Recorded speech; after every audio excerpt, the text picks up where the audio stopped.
Good morning, friends. My name is Anna. Today we're talking about the topic of SEO. What is search engine optimization?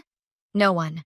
A search engine is a software program that helps people find the information they are looking for only using keywords or phrases. No two. Search engines like Google and Bing store information about trillions of web pages in an organized format. Three components of search engines. No one. Query engine, no two. Crawler, no three. Indexer. What is crawling? Crawling is reading content on web pages and storing that information in a database. The web crawler explores the web pages based on some policies. No one. Selection policy. Crawler decides which pages it should download it and which it should not. No two.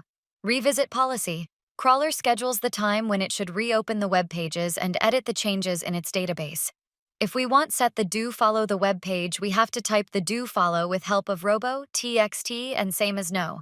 Follow Y because crawler will not follow the no follow the web pages. Thank you watching for this video. If you like this video, please share, like, and comments. Please subscribe to my channel for more updates.